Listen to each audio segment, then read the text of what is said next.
No sign of the child. You don't think he's...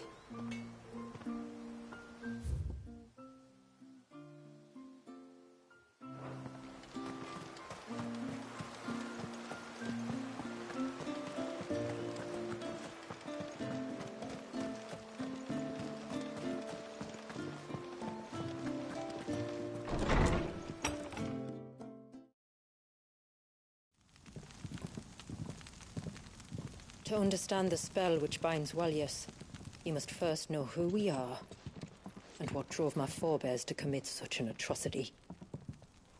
This tapestry is our story, the one that brought us here. After generations of wandering, my people sought refuge in northeastern Storm, some 170 years ago. But in exchange for our safety, the Gregorian Church demanded we renounce our faith, and branded us heretics when we could not. To be exterminated, as a lesson to others. And so was it chronicled in the imperial histories, for anything less would have made the Church seem weak. Yet a handful survived. The few who did fled north and west, and in doing so discovered two things that would forever shape our fates. The first was an old legend, revealing how to make your very own Mother Crystal. I've heard that one before. Yes, yet it gave them new hope, however false. Our ancestors convinced themselves that they could recreate the divine if they could only find a strong enough heart. A living being capable of channeling torrents of ether.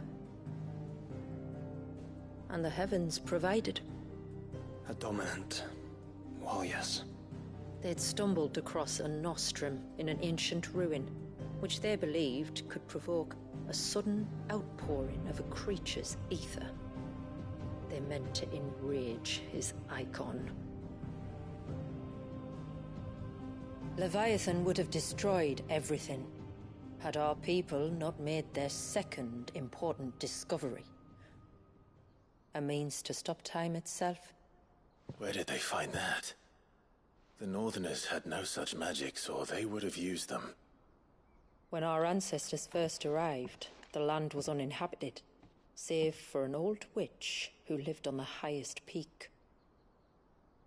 Her body had been consumed by the curse, a cruel payment for her long years of service to the Northern Thanes. So desperate were they to prevent the fall of Drake's Eye, they'd forced her to devise a spell to stop time.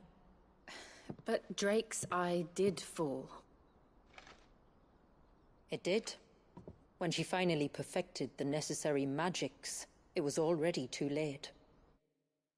As punishment for her failure, the Thanes exiled her to this forsaken place to live out the few days she had left. Knowing her suffering, our ancestors cared for her as best they could, and in return, she gifted them her spell, that even though she should die, her legacy might live on.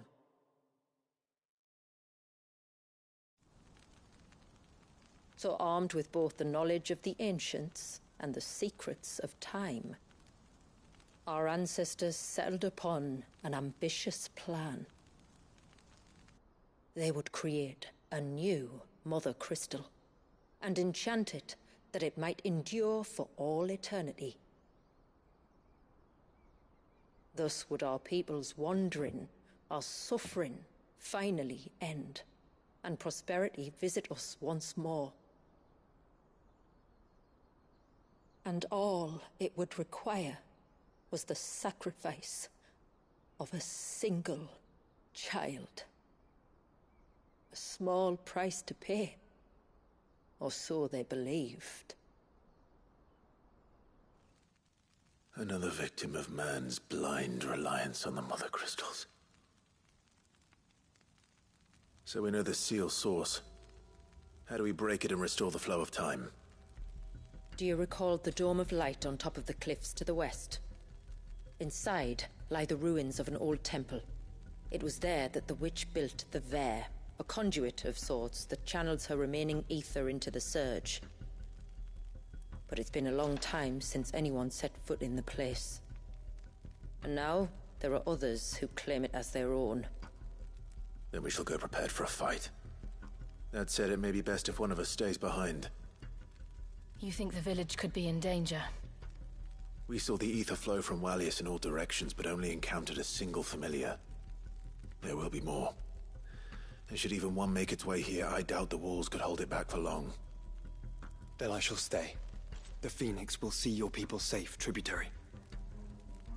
You have my thanks. Very well. We should depart at once. I fear time may no longer be a luxury we can afford.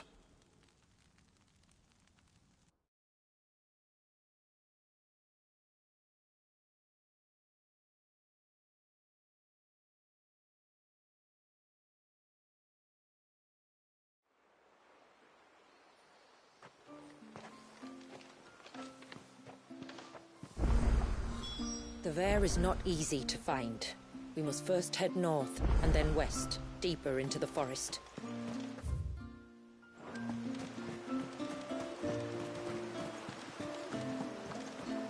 No sign of the child.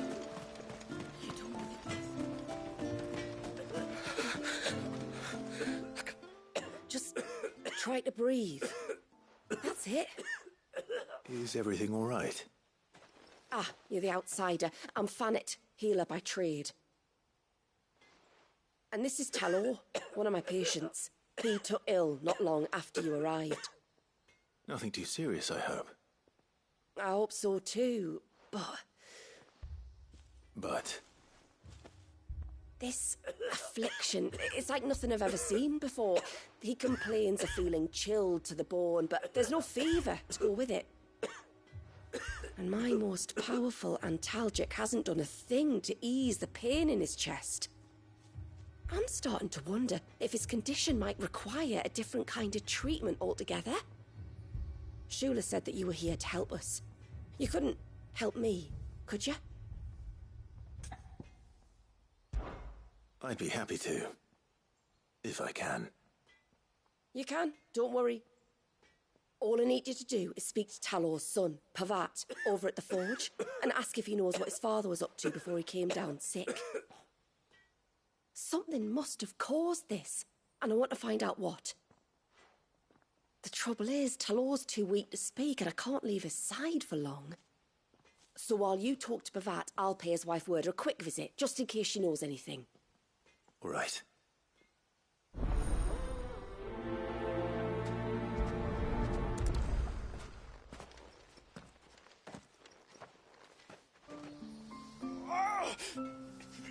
Leave me be. Let me go.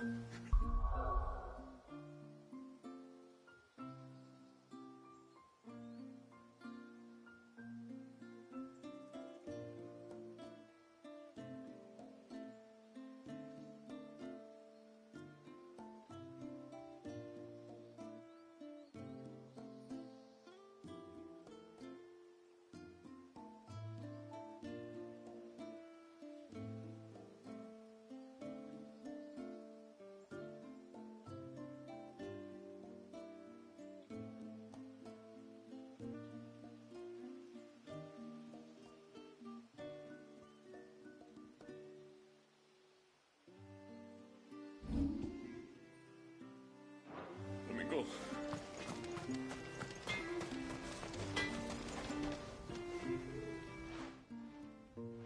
Oh, do you need something? I do. Though not from the forge. Fannet asked me to speak with you. She's looking into the cause of your father's illness and wondered if you could shed any light on the matter. I see. Sorry. She shouldn't have dragged you into this. It's no trouble, really. Tell me, did your father do anything out of the ordinary before he fell ill? Not that I know of. But then I hardly see him. He's always out and about, like. Well, at least he was. Suppose he might have been a bit more fidgety than usual, but apart from that... When you say out and about, where does he usually go? Just round the village.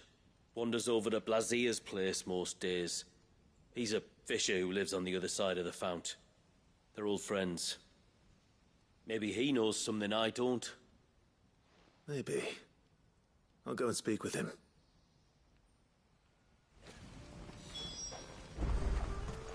No sign of the child.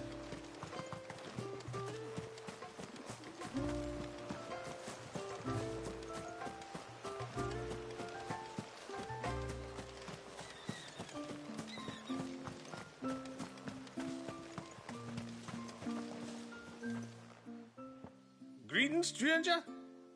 What can I do for you? Your name is Blazier, is it not? Pavad tells me you're a friend of his father's, and that the two of you may have spent some time together prior to his illness. His illness? Talor's never been ill a day in his life. I don't know why he'd start now. Oh, Fanny doesn't know either. It was she who asked me to look into his recent behavior on the off chance it might explain how his condition arose.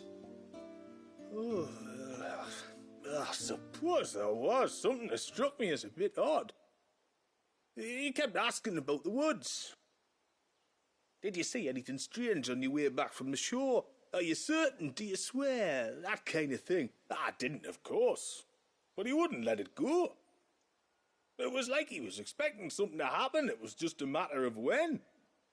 Not that I know what, but he never told me anyway. Well, that certainly does sound unusual. And it might just be what Fanet is looking for. Thank you. I don't mention it. Oh, and when you say Talor, wish him the best from me, eh?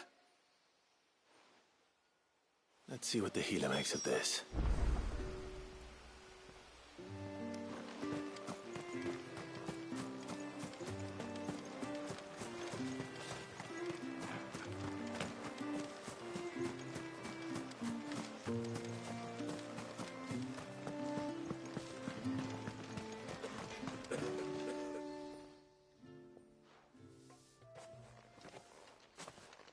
I spoke with Werder, but she couldn't tell me anything. Did you have any better luck? Nothing conclusive. But there was one thing. Lazir, the fisherman, told me that Talor had taken a sudden interest in the forest of late. He kept asking him if he'd seen anything unusual there on his way back from the coast, but never let on what exactly he was expecting him to have seen. The forest between here and the coast. Surely not. But then... I can't say for sure. But I think Talor's illness might have some connection to the Tomberries. You may have encountered them during your time here. The small, scaly beastmen. And you think they may have caused Talor's illness? I do. At least in a way. And if I'm right, it's no wonder the treatments I've been trying didn't work. Oh, I know it's a lot to ask, but would you go down into Father's Fell for me? There's an altar there, and if my fears are true, an offering upon it. What is going on here? Please, I'll explain everything when you return, but time flows fast. I beg you, make haste for Father's Fell and take the offering from the altar. Talor's life may depend on it. Very well.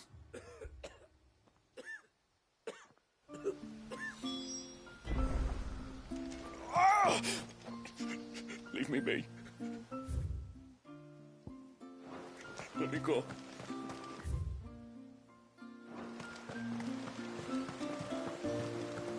Bastard things. Oh, I never should have let him go alone. Hail, stranger.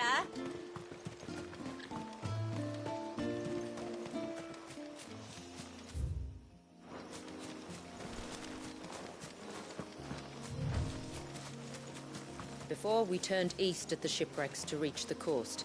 Now we must head in the opposite direction. Left it is, then.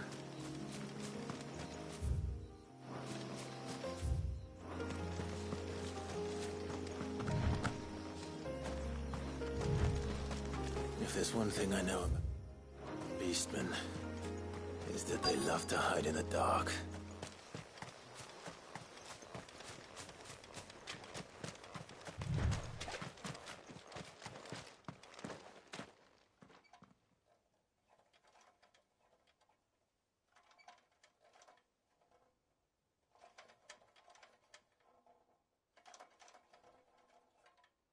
What are they up to?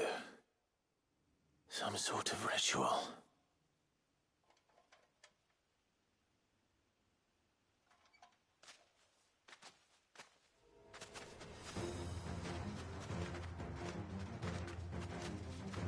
Sorry to disturb you.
Let's see what's on this altar then.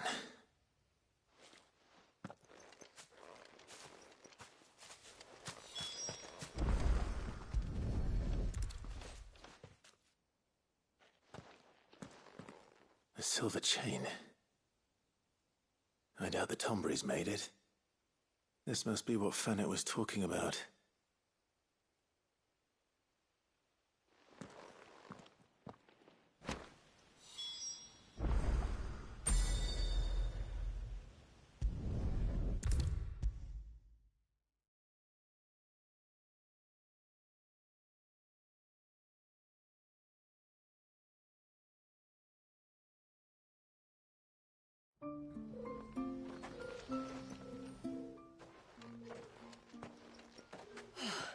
You're back. Well, did you find anything? I did.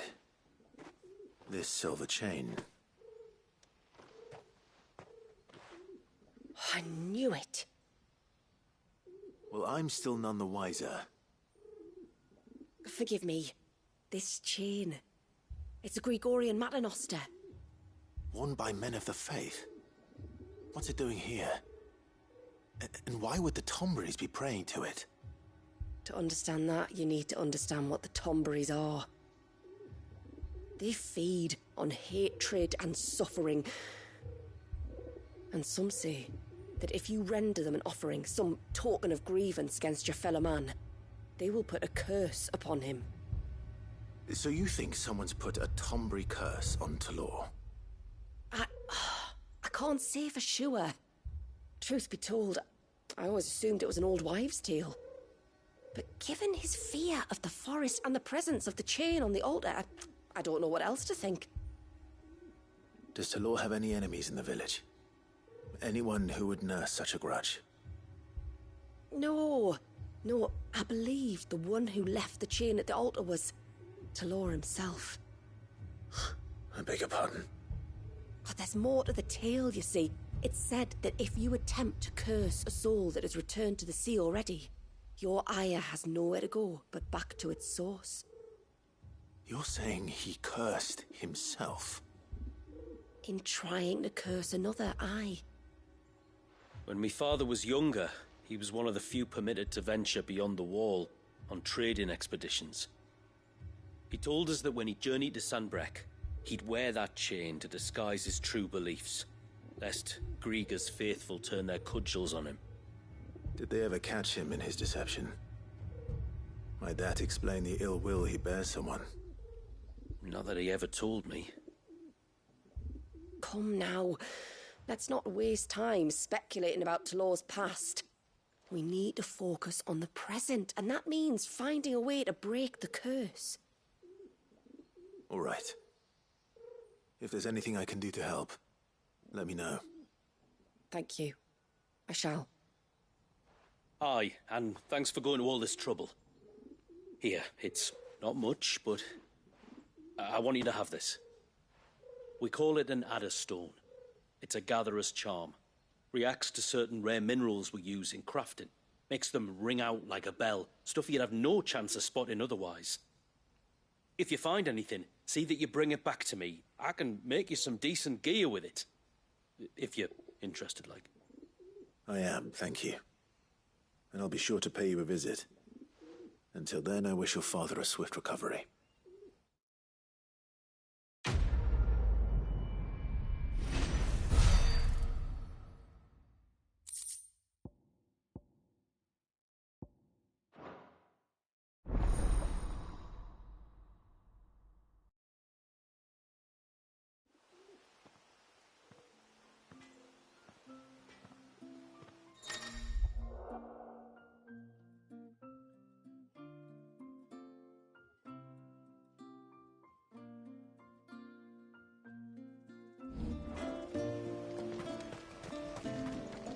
Yes?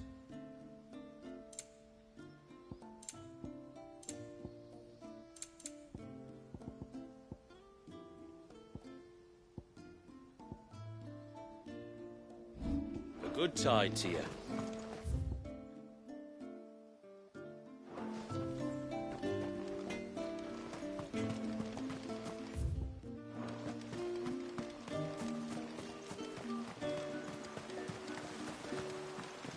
Bastard things.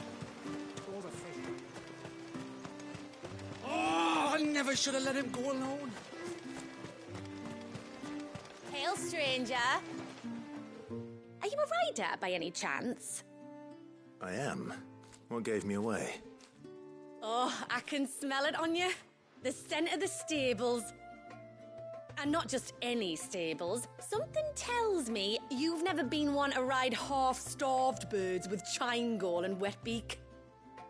If I had to guess, I'd say your bird eats only the finest greens and has her feathers groomed twice a day with a curl hairbrush. Nothing but the best for my Ambrosia. Ambrosia, eh? Pretty name. What's she like? Well, she's tall and strong.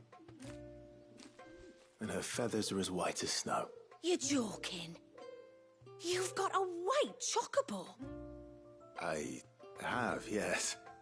I suppose they are rather rare. This I've got to see. Can you bring her here? I would if I could, but I doubt Shula's skiff could hold her. Me dad's got a boat. And he's ferried chocobos before. You could get him to bring her. It'd be perfect timing and all. He's preparing for a trip beyond the wall as we speak. I'm sure he'd help you if you asked. He would. Well, I don't suppose it would hurt to have Ambrosia around. All right then. Where could I find your father? He'll be in the storehouse on the other side of the brook. Tell him Manda sent you.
never should have let him go alone.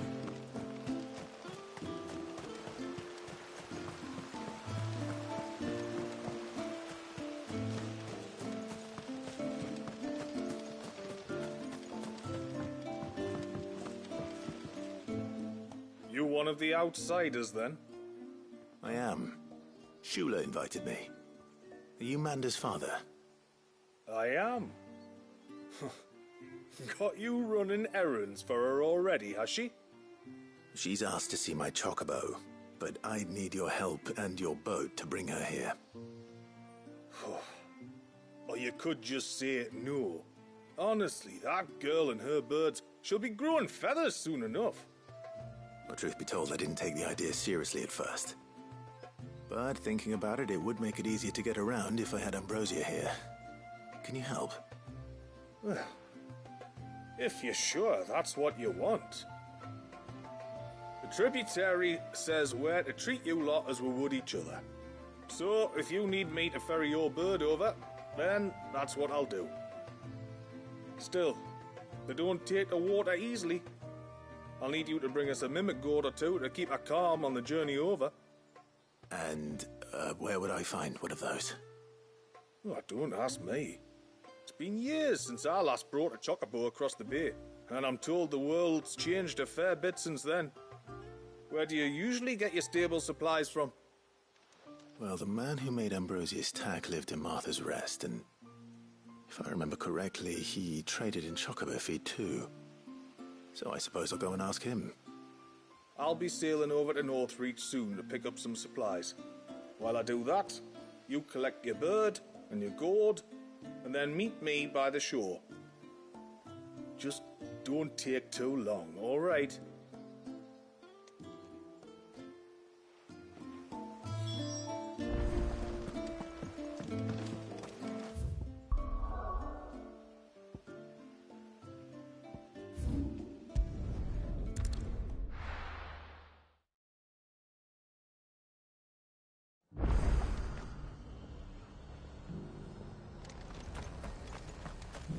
Look, Daddy. Shining so brightly. Isn't it pretty?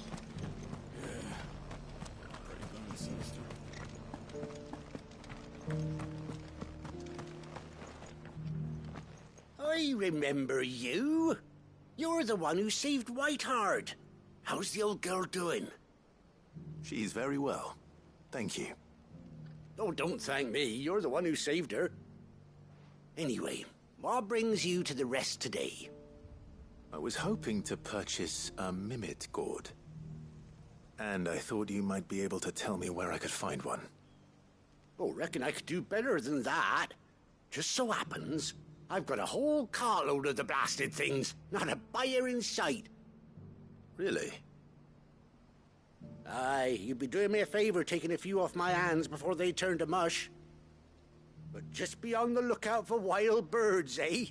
Don't want them chasing after you like they did me. I will. And thank you. Oh, you're very welcome. Any friend of Whiteheart is a friend of mine. And in times like these, friends have got to stick together. We certainly do. Northreach, then. Wouldn't want to keep Manda's father waiting.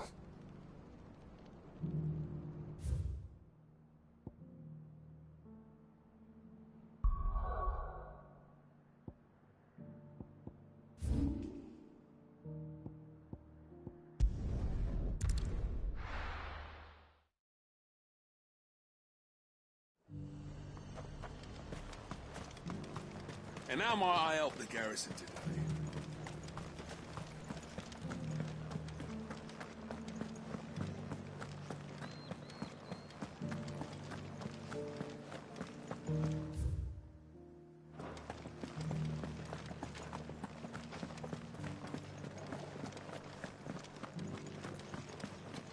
I haven't seen any of those beastly blue eyes.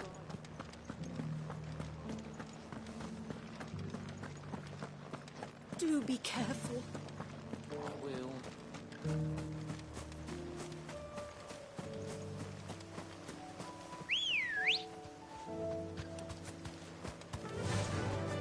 Faster!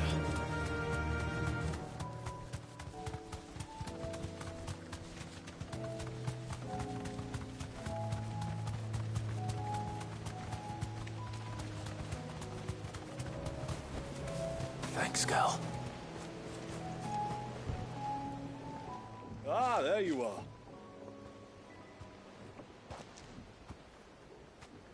And this must be Ambrosia, was it? Oh, she's a real beauty, isn't she? I have the mimic or two. Here.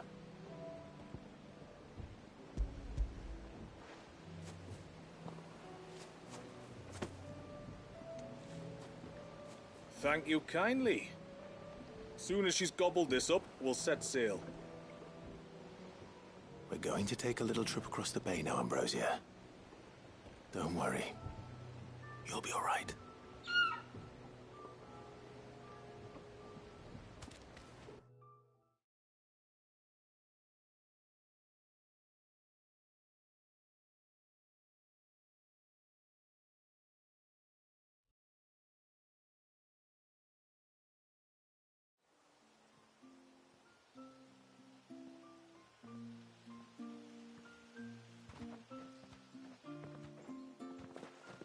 Well, we made it. You didn't all? She is as white as snow. You're beautiful, aren't you, girl? Brave, too. She was calm as you like on the journey over. The mimic gourd will have played its part, of course, but passing through the walls enough to spook most birds even then. Not this one, though. Ambrosia's been through a lot. I doubt there's much that could unnerve her now. Not with a beloved master by her side. No. It's you who looks after me, isn't it, girl? Anyway, thanks for bringing her here. I hope I can breed a bird like her someday. And if you and Ambrosia need ferrying back to Northreach, you only need say the word. Thank you. But I think we might explore Mysidia together. What do you say, Ambrosia?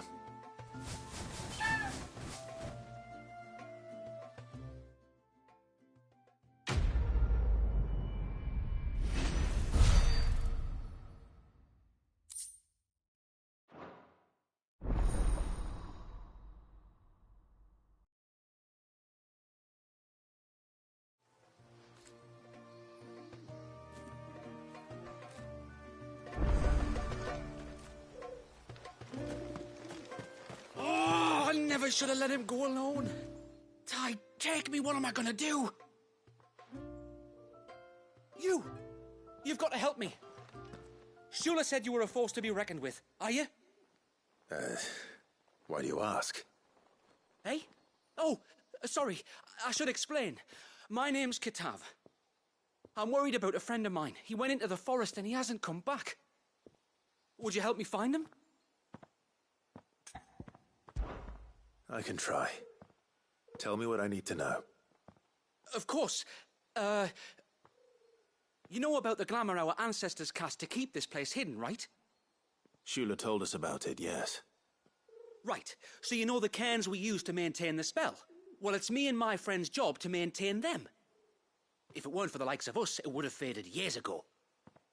So your friend went into the forest to visit one of these cairns? Aye, that's right. He said he was going down to Father's Fell. There are two cairns out that way, one by the banks of the Swift Run, and another near the Winged Wains, the, ships in the forest. All right. How will I know this friend of yours? His name's Nassef. He's about my height, but clean-shaven.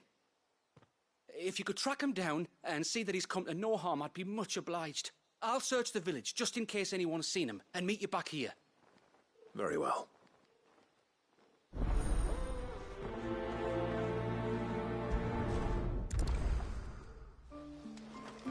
One cairn by the ships, another by the river. Better get moving.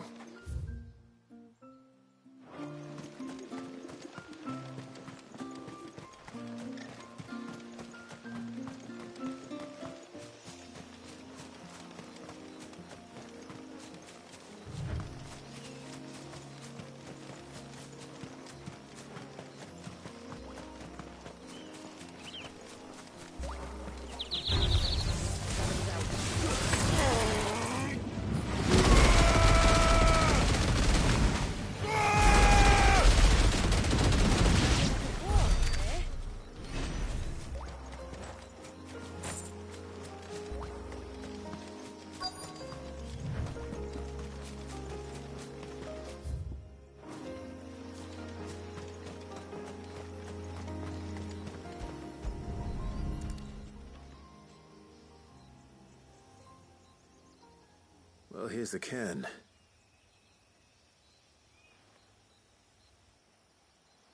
But no sign of Nasef. To the riverbank, then.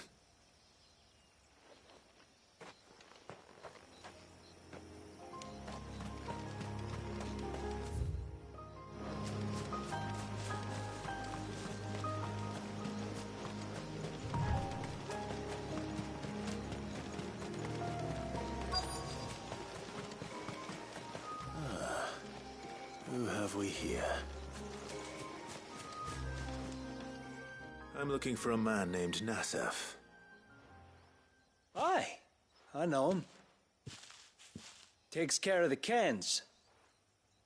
Wait, you didn't think I was him, did you? Sorry, mate, I'm just out to gym myself a few ibexes. What do you want with the lad, anyway?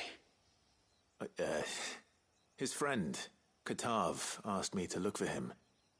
Apparently he ventured out to work on one of these cairns and didn't return. Well, that is a worry. You're a hunter, yes? You must know the woods as well as anyone. Can you think where he might have gone? There's a bridge further down the path. Blasted thing got washed away a few moons back. Our carpenter only recently had time to rebuild it. But if I remember rightly, there is another cairn on the far side.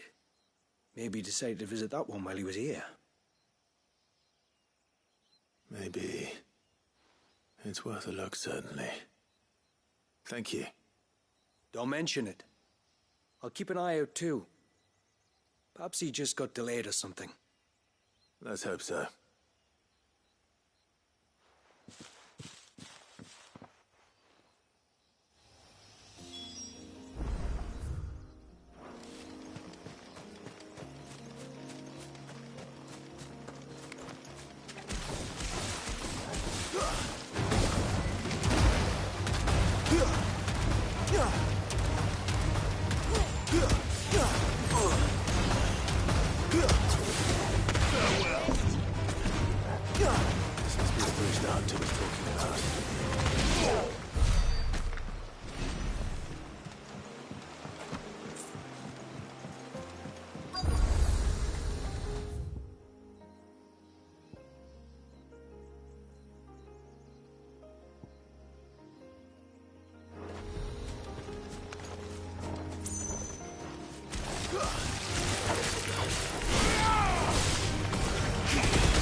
Hold on!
Oh, thank you.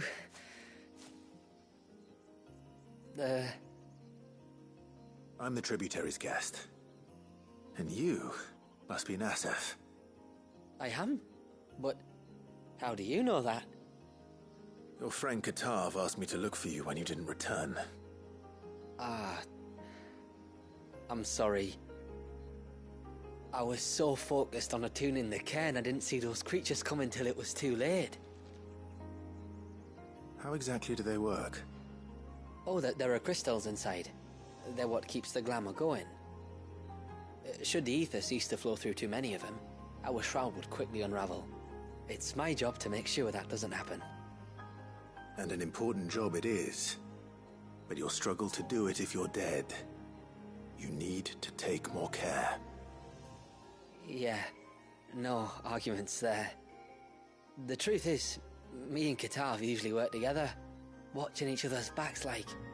But when we heard outsiders were coming, we split up to get the job done faster, so things would be perfect for your arrival. Stupid, I know. So you found him then? Not before the local fauna did. My arrival seemed to put them off their dinner. Mustn't have been hungry after all. Expect you'll be wanting someone to escort you back to the village then, Nassef. Woods are full of nasties today. When you're next in Haven, be sure to come and see us. You saved my life. It's only right I repay you. If you insist. Take care now.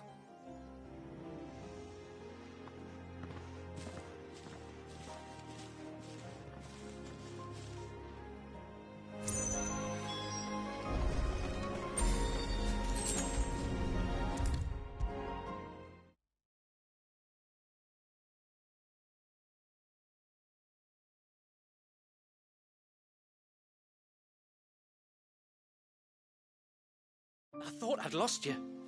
But you saw... Thank you. Nassef told me everything. If you hadn't got there when you did... Oh, it doesn't bear thinking about. All that matters is that you're safe. Far be it from me to tell you how to do your jobs, but don't go alone again. Or if we have to, maybe we should think about casting the glamour on ourselves to keep the wildlife from spotting us. It'd take its toll, of course, but it'd beat letting the cairns fall and having to weave the entire spell from scratch. Imagine if we had to do that. I'd rather not. We'd only succeed in adding 2 new piles of stone to the collection. Your bearers? That we are, thank the tides. The others can't attune to the crystals in the cairns the same way we can. I reckon this place would be doomed without us. So, you do this work for the good of your people? Not because... We're forced to. No. From what I've heard of the way things work on the outside, we were truly blessed that our rain fell here in Mysidia. Our people are few enough as it is. If we started turning on each other, kin against kin, over nothing but a stupid accident of birth, our days would be numbered. They would. Anyway, all's well that ends well, eh? Thanks to you, both of us lived to keep this place hidden another day.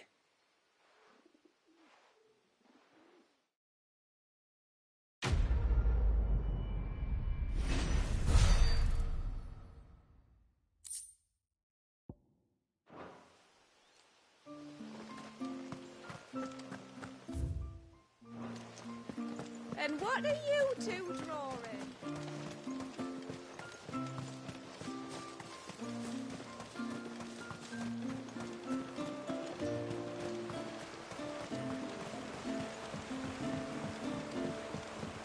My lord, may I... There is a matter with which I would beg your aid.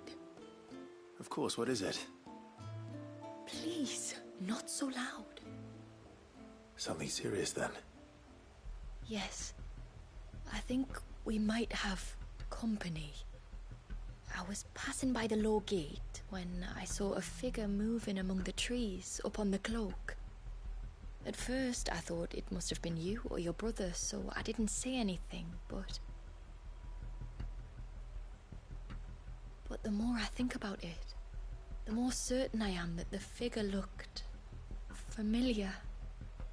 And you're sure it wasn't one of the other villagers? Positive.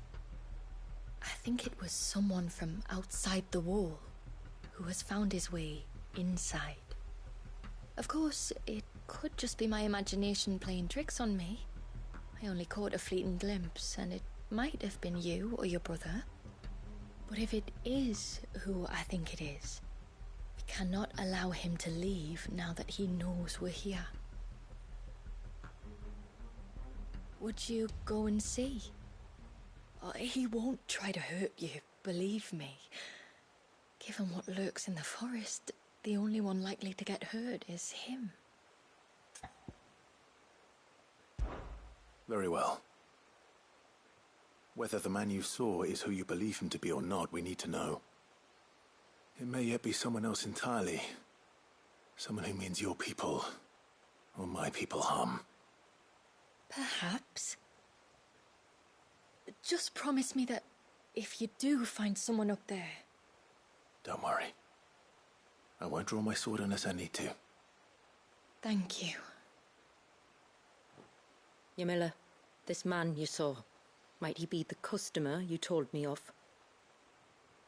I fear so. The customer? I'll explain later. Come on.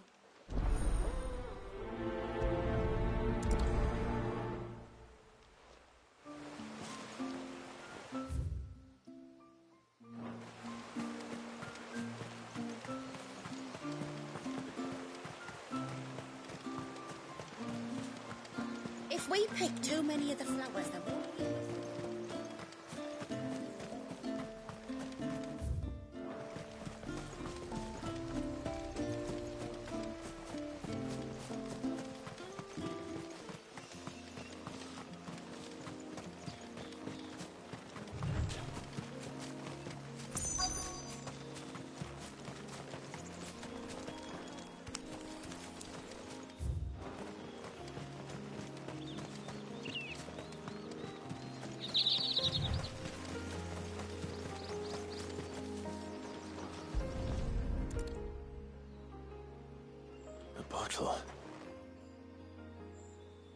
Breath of the arbor. Perfume from Sunbrag. Looks expensive, too. Who's there? Stop!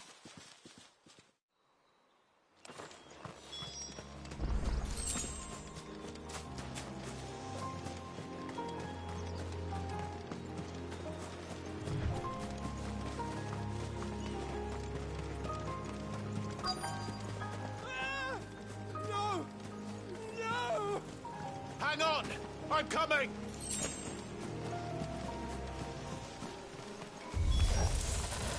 Don't eat me! I'll give you gut rot, I swear!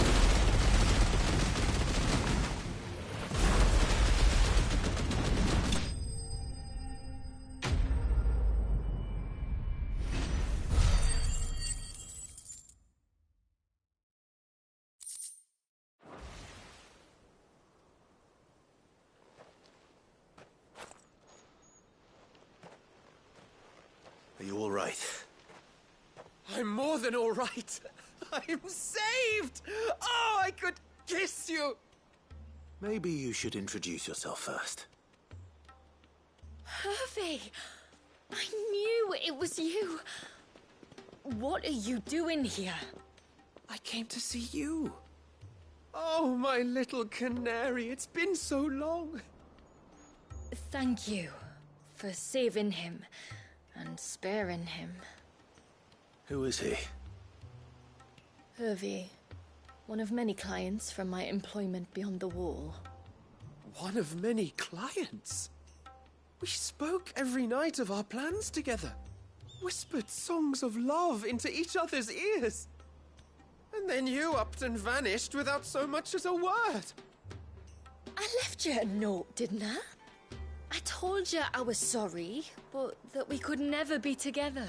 That I could never abandon my family. And I told you not to look for me. How did you even find this place, anyway? The flame of your love was as a beacon in the night that guided me to you. Hervé.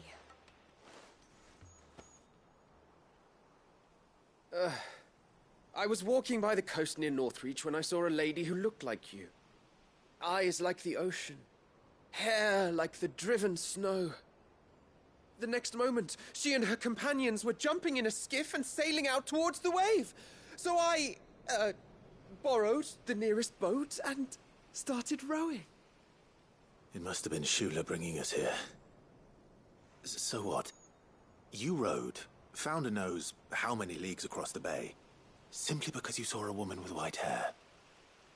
And as I did, the skies changed from a dull and hopeless grey to a bright and benevolent blue. That was when I knew for certain that my little canary was close.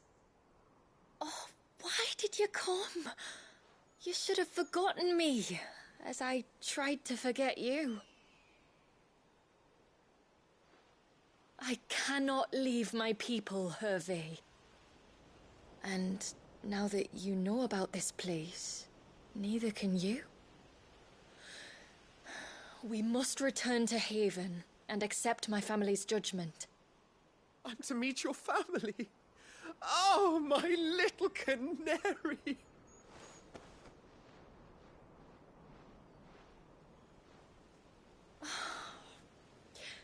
Please, come and see me later. You did as I asked, and you must be rewarded for it. But first, follow me, Hervé. To the end of the world and beyond.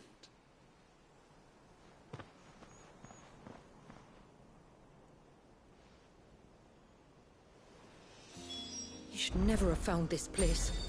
How could I be so careless?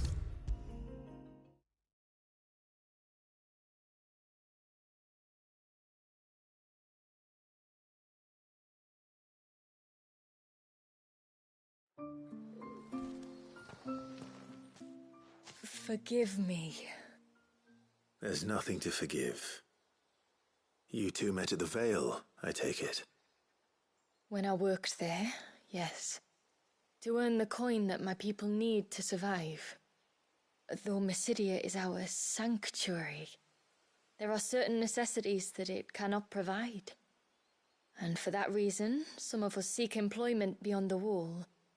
Yet few are the opportunities for followers of a strange faith in a strange land. And so you supported your family as best you could? I did. And I have never regretted it for a moment. I found a second family in the Vale, and in the Dame, a second mother. I also found Hervé. But our love could never be. I knew that if I revealed my secret to him, I would be putting my people in danger.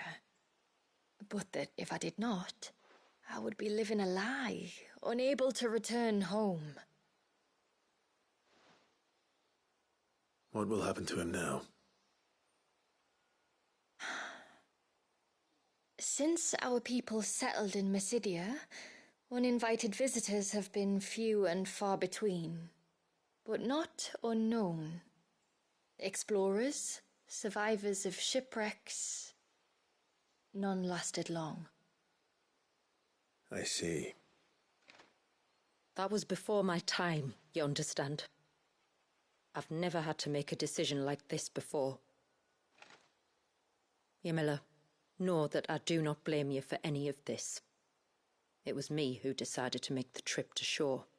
Me who exposed our secret. This was my mistake, and I shall bear the responsibility. Thank you, tributary. I only beg you to remember that Hervé means us no ill will. He's just a fool. A fool who loves me. I will take that into consideration. But yours is not the only voice I must listen to.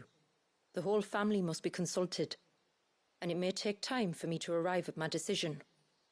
I hope you understand. Of course, tributary. However long it takes.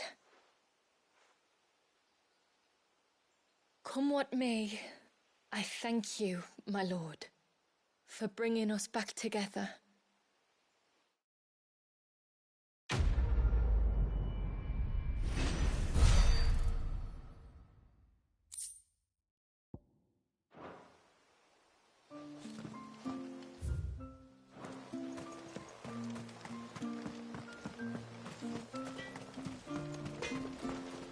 Yes?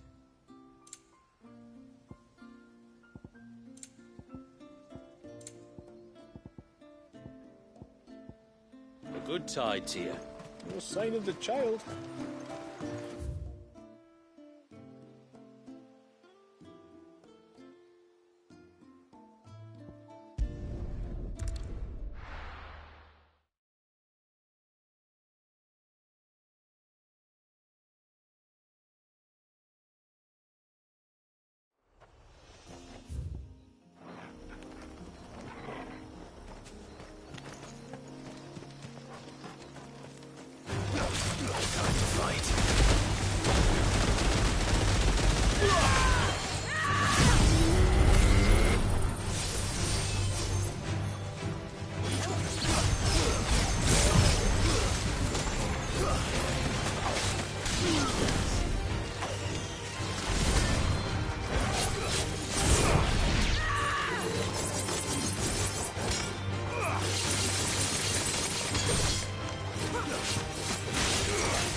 Enough of you, are there?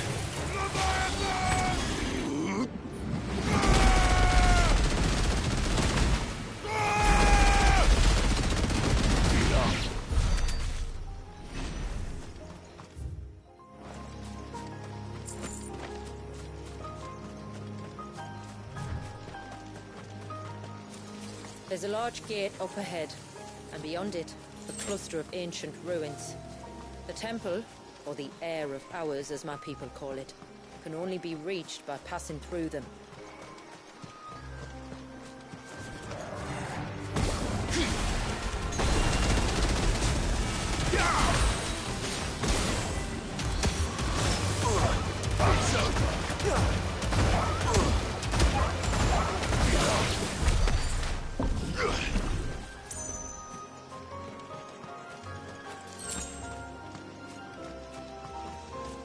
The forest is crawling with life, most of it hungry, which is why we make sure this gate stays shut.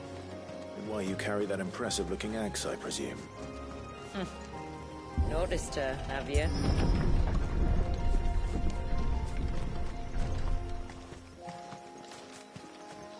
The temple is up there. Don't worry. Those cliffs aren't the only way to the top.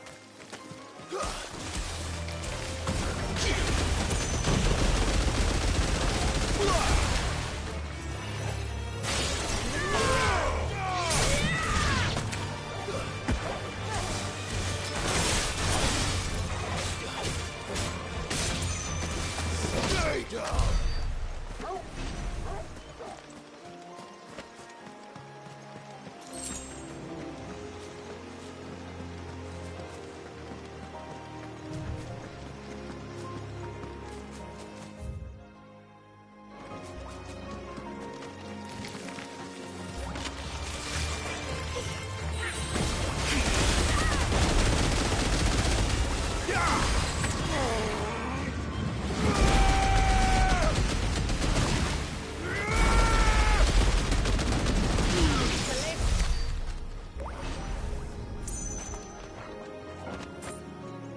This is the mineral Pavar was talking about.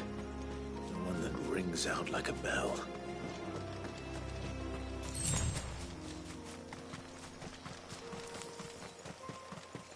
Are these the ruins? Yes. As far as we can tell, they're part of the same complex as the temple itself. To think of all the people who must once have lived here.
East. Rigging.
It isn't only Haven's blacksmith that has an appetite for these things.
These remind me of home.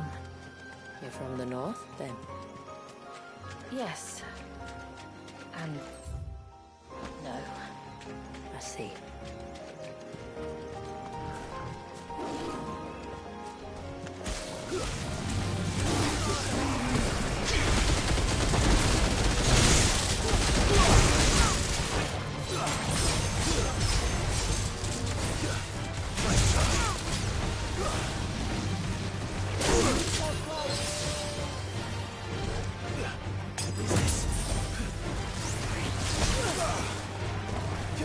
Yeah.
Do you see that cave up ahead? Whoever lived here carved a flight of stairs into the stone within. A way to the top. And whatever it is that awaits us there.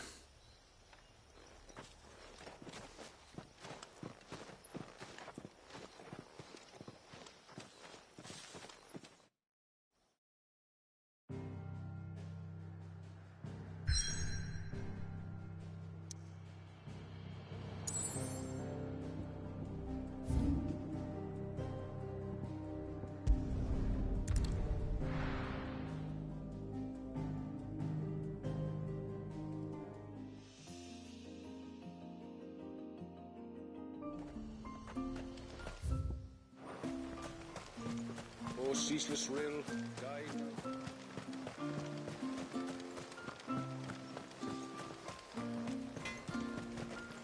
What is it you want?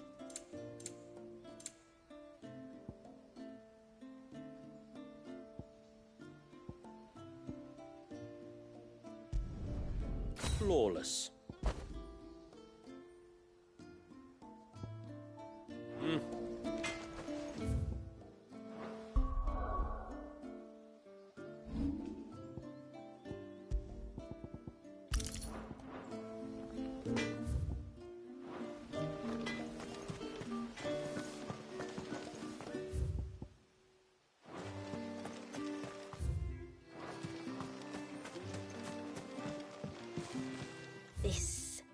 This is all we have. Here you are. Well, if you're sure you need it.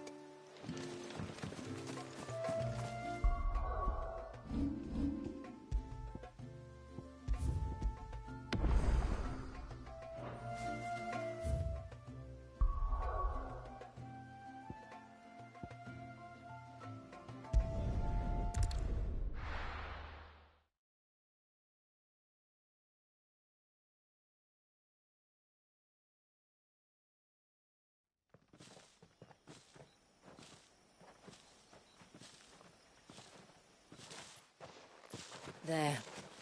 The temple the time forgot.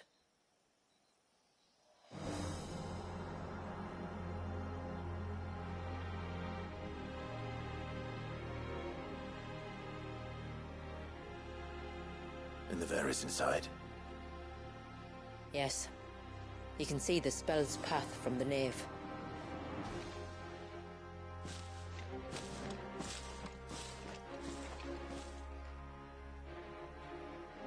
What is it?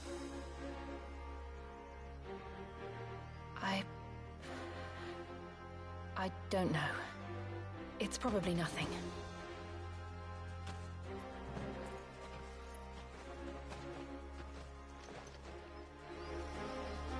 Forgive me, but why build the Ver?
The spell was originally meant to be cast on Drake's Eye, and this was the only place with an unbroken line of sight.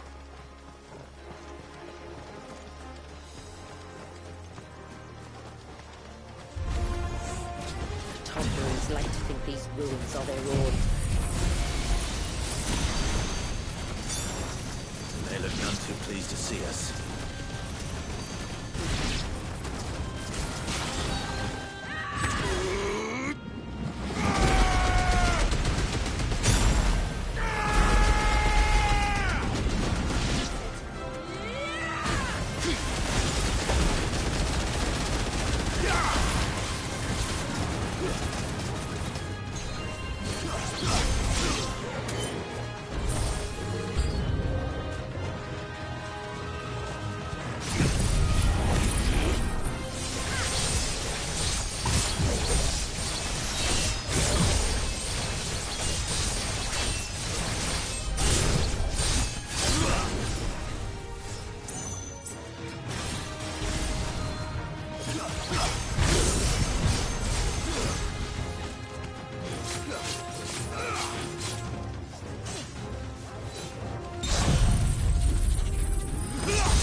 Our numbers dwindle, theirs seem only to increase, as if they were feeding off our suffering.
Could this be their leader? You're more than welcome to ask.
That could have been worse, I suppose.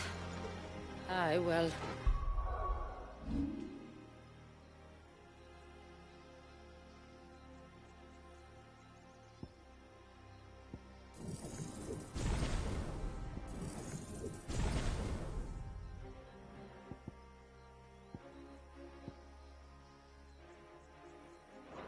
If the forest's taught me anything, it's that there's always something worse.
Is that the nave?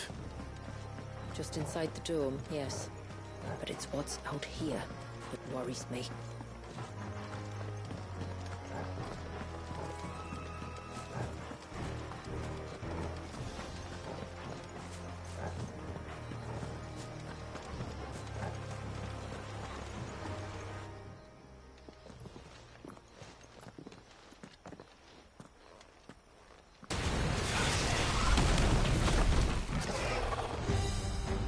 There I was thinking they'd all migrated south. The weaker ones did. The weaker ones. Did you hear that, Sid?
frozen. Just like the surge.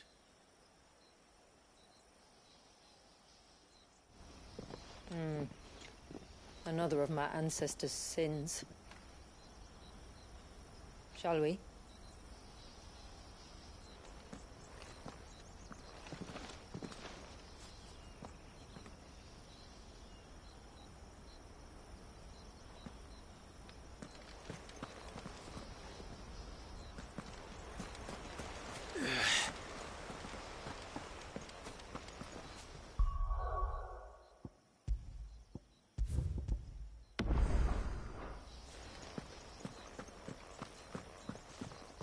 The blue veil shows the extent of the spell's reach. But I can feel its ether from here.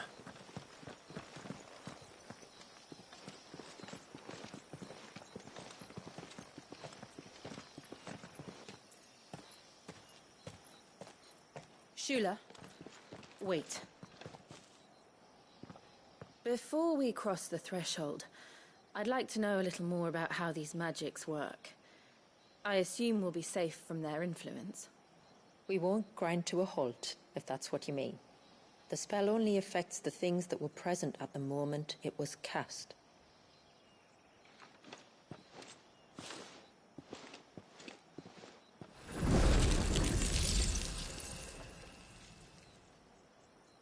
Yesterday?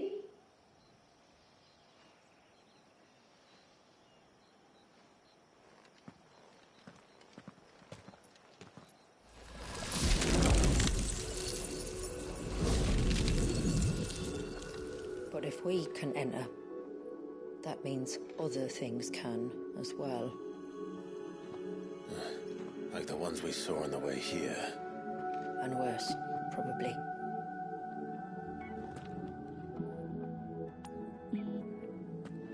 Is this Leviathan's doing? Well, it certainly wasn't ours. When he realized my ancestors were attempting to cast a spell from here, he made to destroy the temple. And almost did by the looks of it.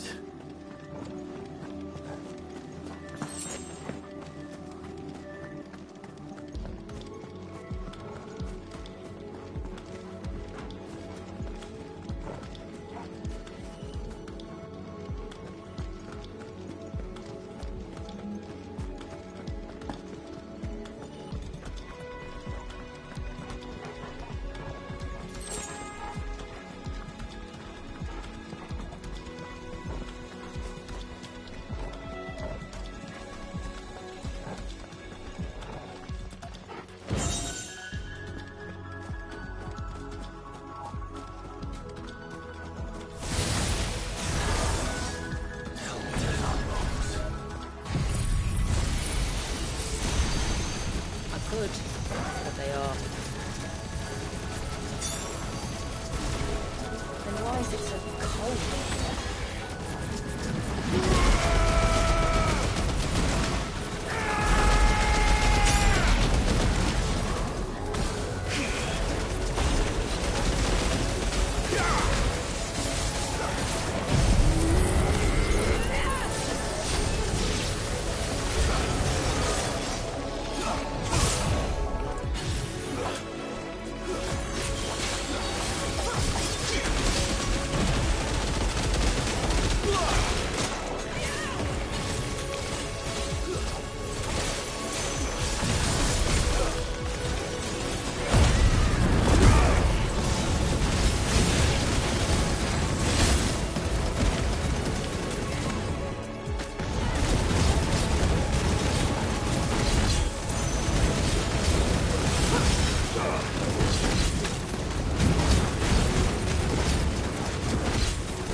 would have been a hall of worship. There was something similar in my father's keep. The priests would deliver their sermons from the dais. Your father?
Last climb, then.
Just as I thought.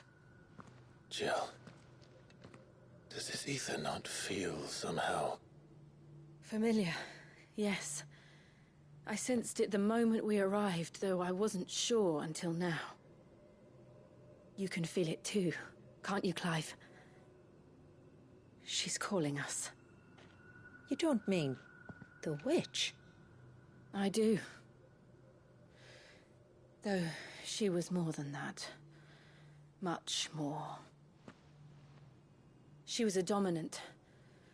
A dominant who once commanded the icon that now resides in both me and Clive.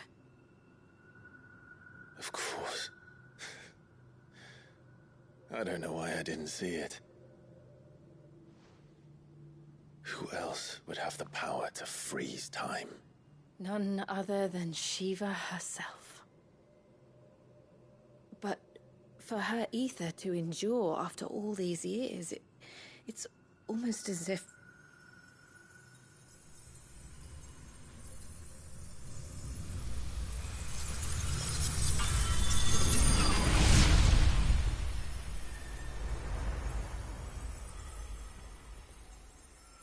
As if she shared it with another, just as Torgal shared in my ice.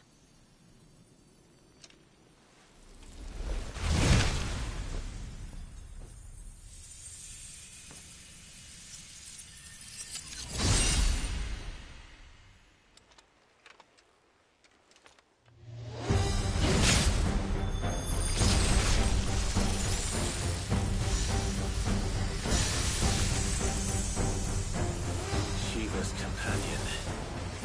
Though something tells me he's not as friendly as us. Our ancestors never warned us about this. It wasn't left here for them. I doubt they even knew it existed.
Yield!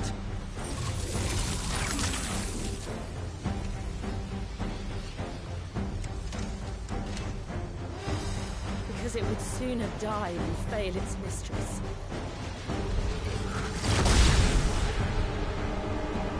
Then it leaves us no choice.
scarier by the moment.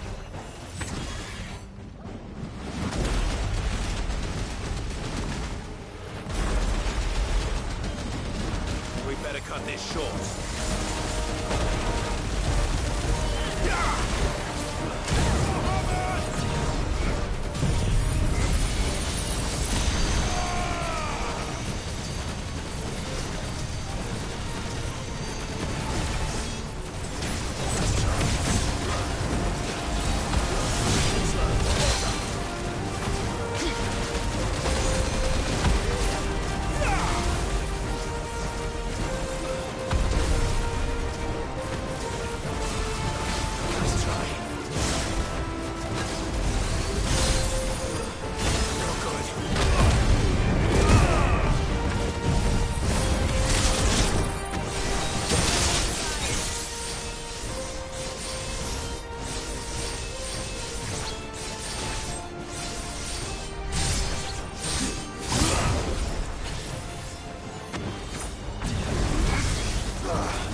Now let's destroy it.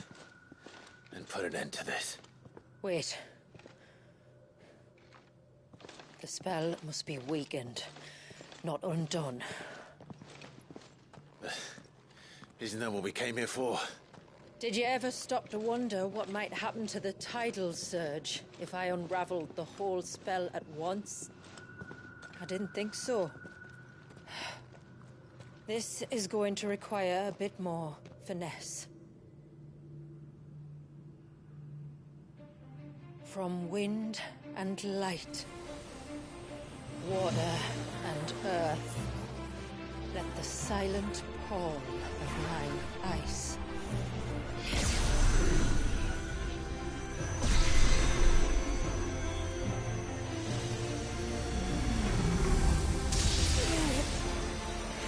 There's too much ether.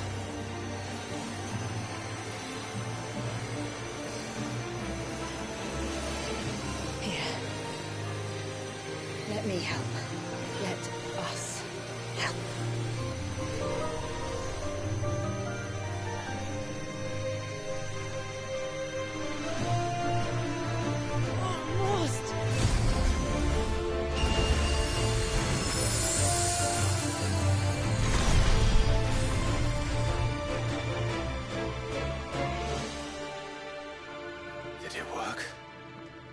I think so. The thread connecting this place to the child should be broken. Meaning Walyas should finally be...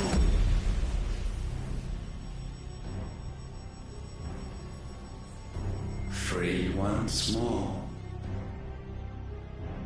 Leviathan, our most profaned fragment, its divinity defiled by the hand of man, its spirit shackled by his hubris, till Mythos came, bringing release. Now, be redeemed by the hand of the servant of God.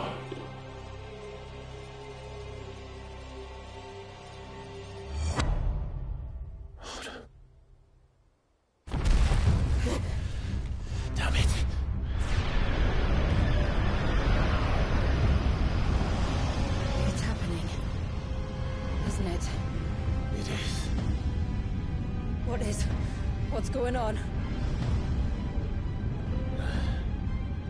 Precisely what we feared. Leviathan is out of control.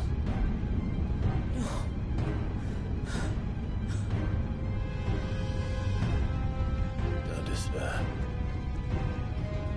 This isn't over yet. You should head back to the village and get everyone to higher ground. As for the rest,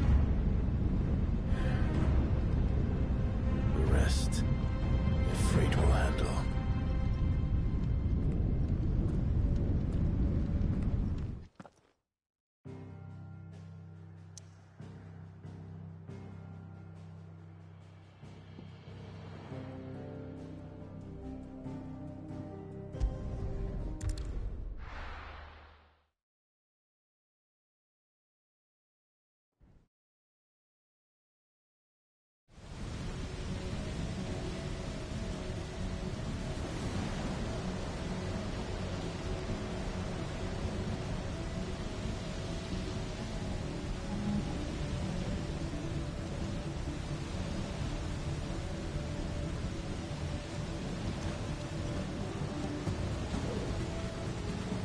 After 80 years of imprisonment, I'd be angry too.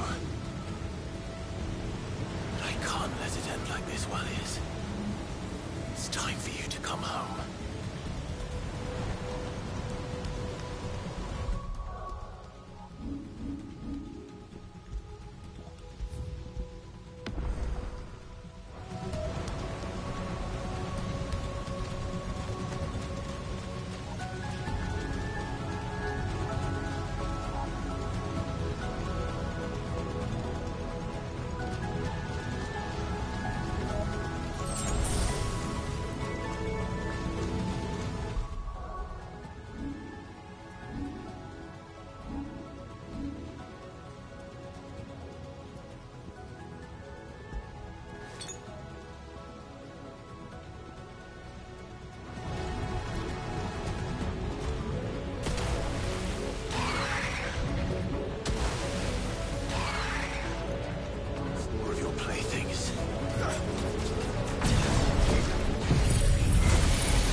all right. I heard you the first time.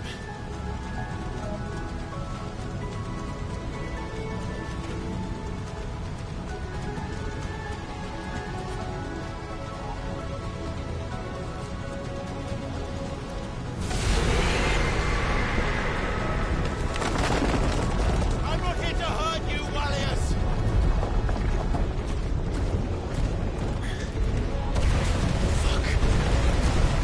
That was too close.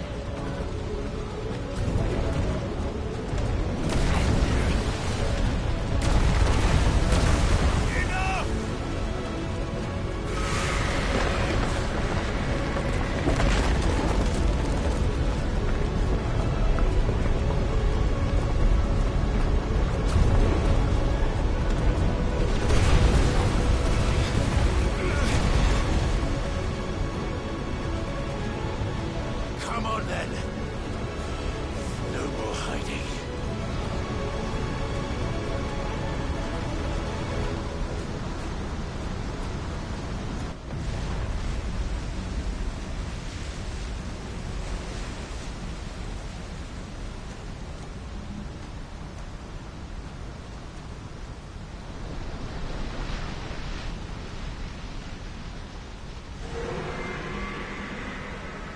Wallius!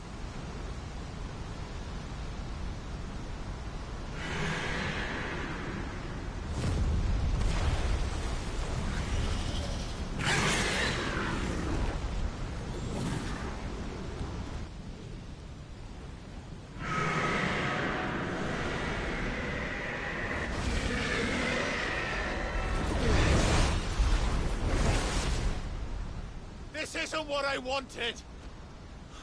I only hope you can forgive me.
play.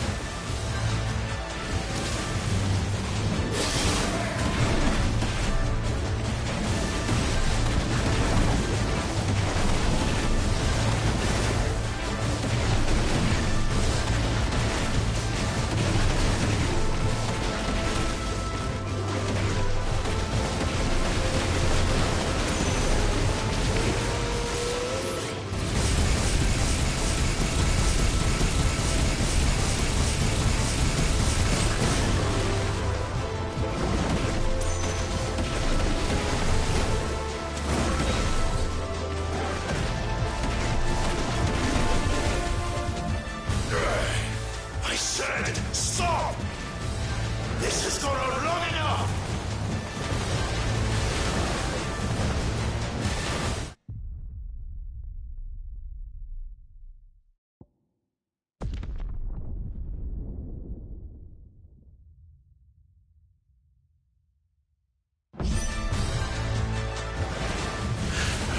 Stop this!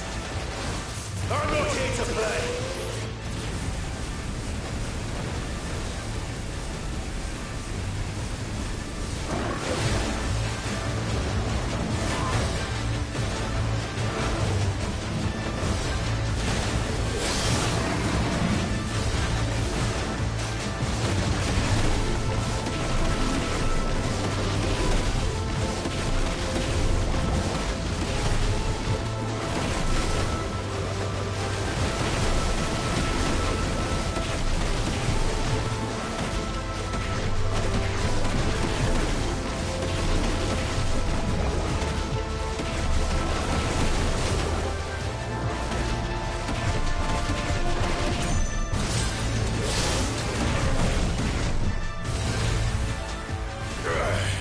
I said, stop!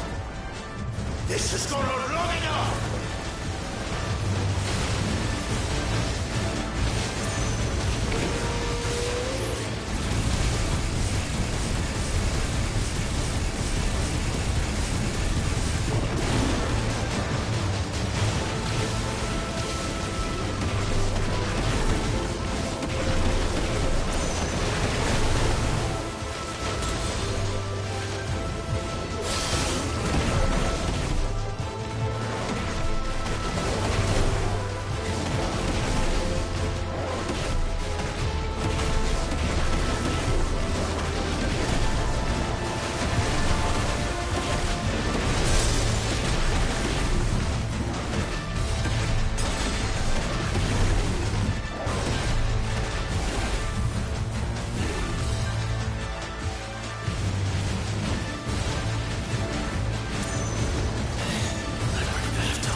The village.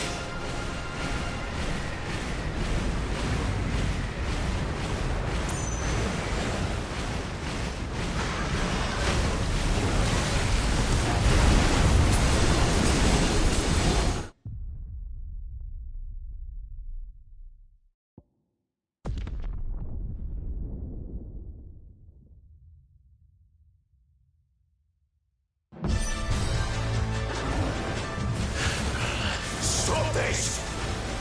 I'm not here to play!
the village.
Stop this! I'm not here to play!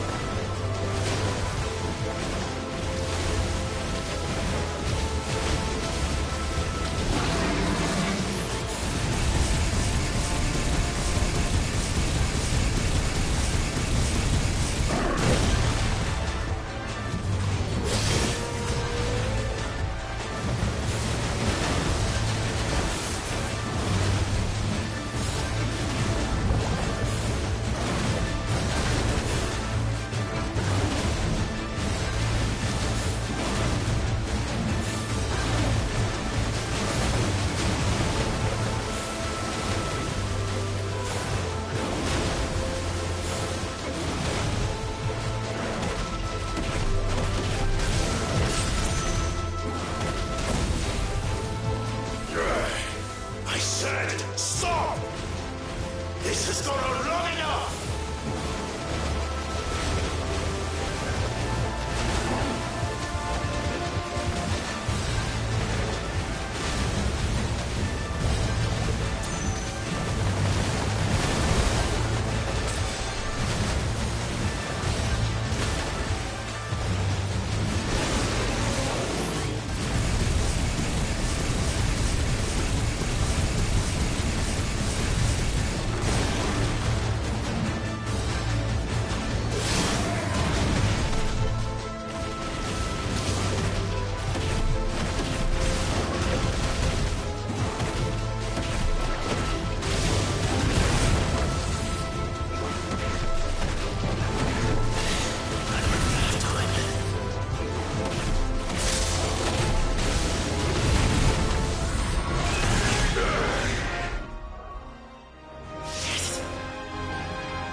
The village.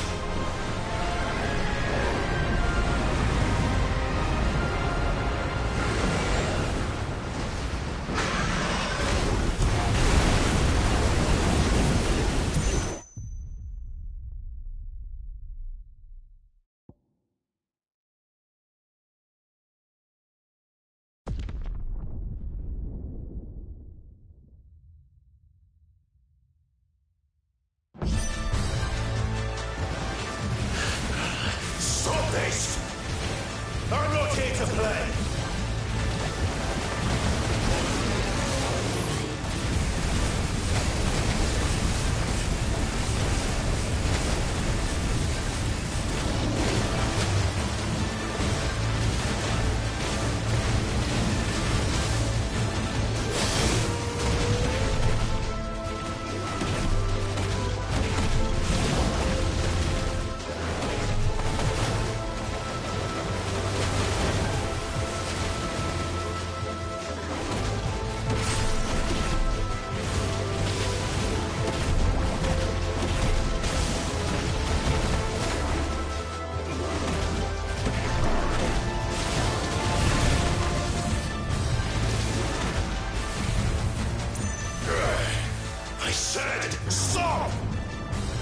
This has gone on long enough!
The village.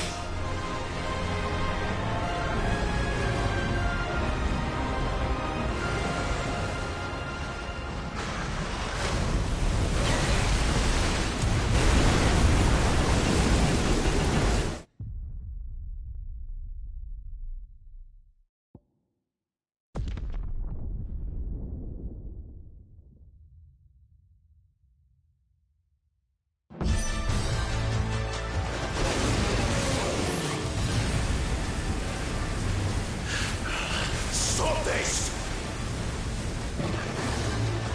I'm not here to play!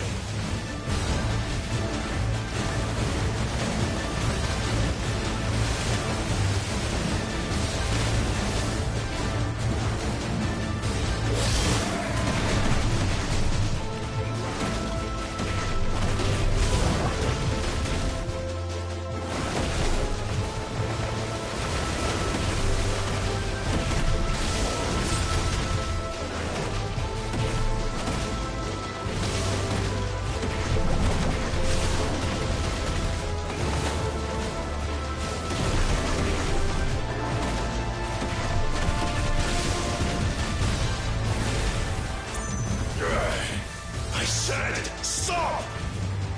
This has gone on long enough!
The village.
You're just full of surprises, aren't you?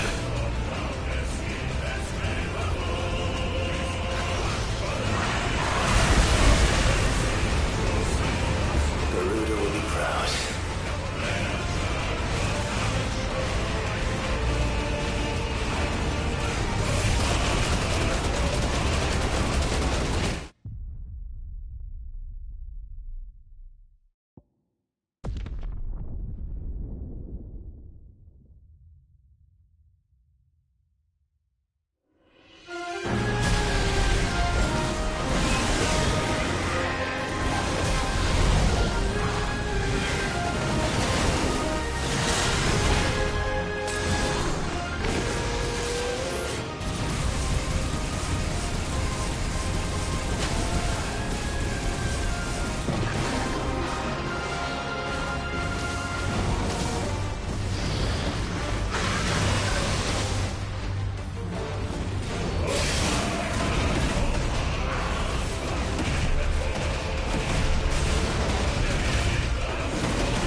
quite a tantrum.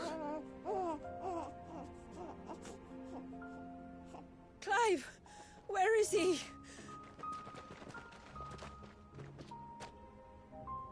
Well, yes.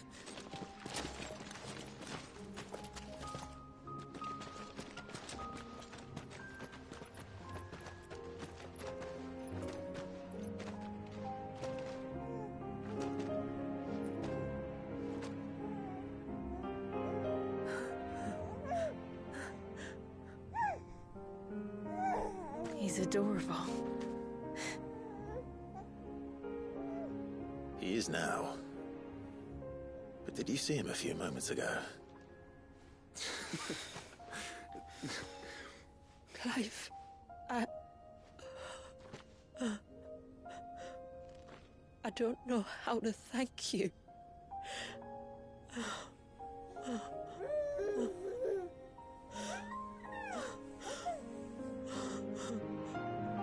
It's all right.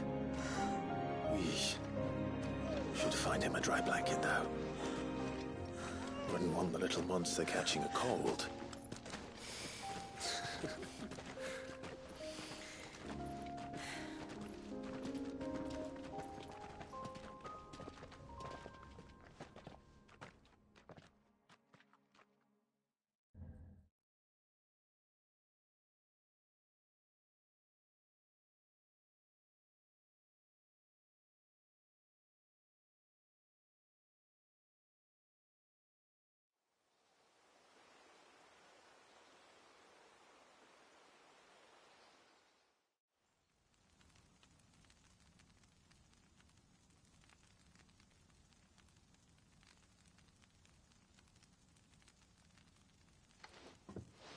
There. He's finally asleep. The poor thing had a long day. That makes two of us. So, what happens now? Now? Now, we make things right. How? By providing Walyas what he was denied. A place to learn and grow. A family to love and protect him. So that one day, when the wounds in his heart and mind have finally healed, he might decide for himself how he'd like to live the rest of his life. But until then, I'll stay by his side, come what may. Then he's a lucky boy. And not only because he'll have the best warrior this side of the belt to teach him the battle axe. She'll do her best. Shula, the beast that threatened your home is tamed. The empire that threatened your people toppled. Might it not be time to cast off your ancestors' glamour and retake your place in the Twins? Perhaps. It's not as if we have the crystals to maintain the wall much longer. But are we truly safe? Is the world truly ready to accept us for who we are and what we believe? If I remember rightly, you and yours still choose to remain hidden, do you not? We do. Well, your people will always be welcome in Haven, regardless. As will yours in the hideaway. We're allies now. If there's anything you need from us, supplies, food, equipment, do not hesitate to ask. It's kind of you to offer. But we'll manage, just as we always have. Besides, I suspect you'll be needing everything at your disposal if you're going to save the world.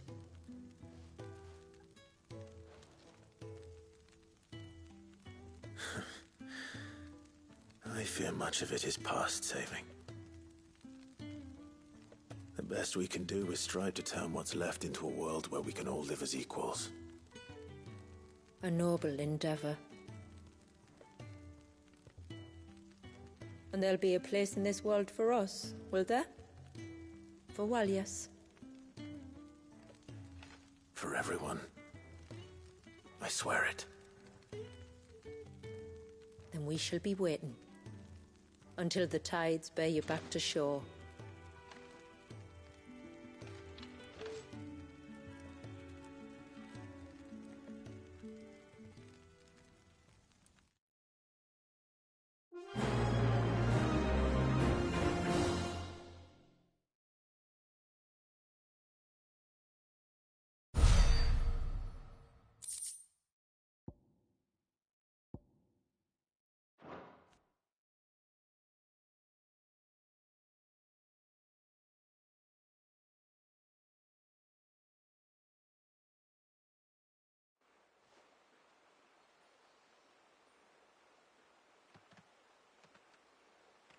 Do you think he'll be all right?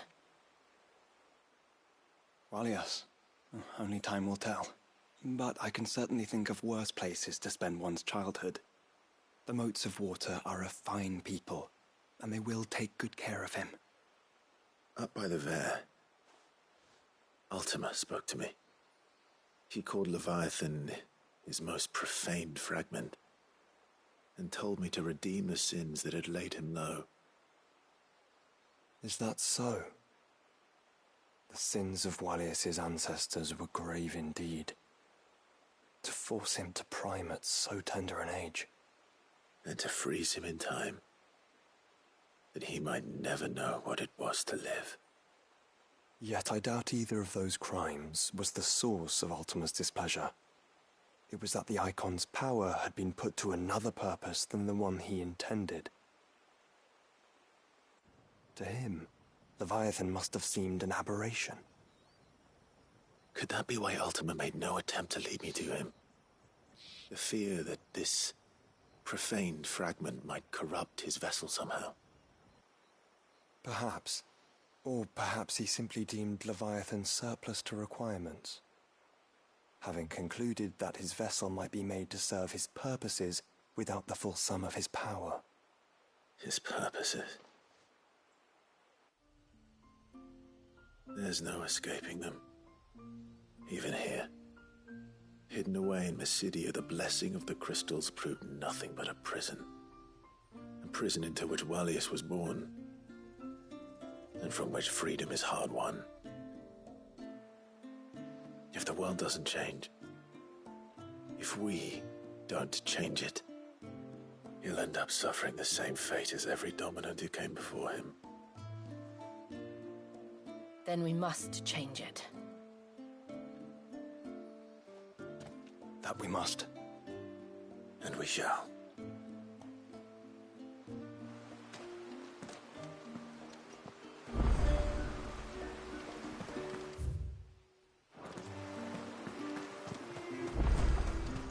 It is good to have him back. Yes?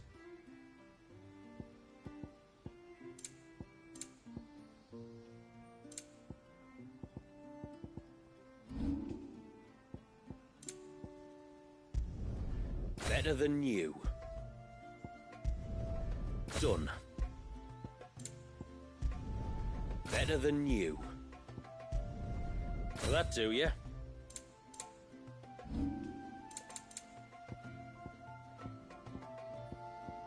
Till next time, then. My friend, I have news. When you've decided what you want, just let me know. May it serve you well. Well, if you're sure you need it. May it serve you well.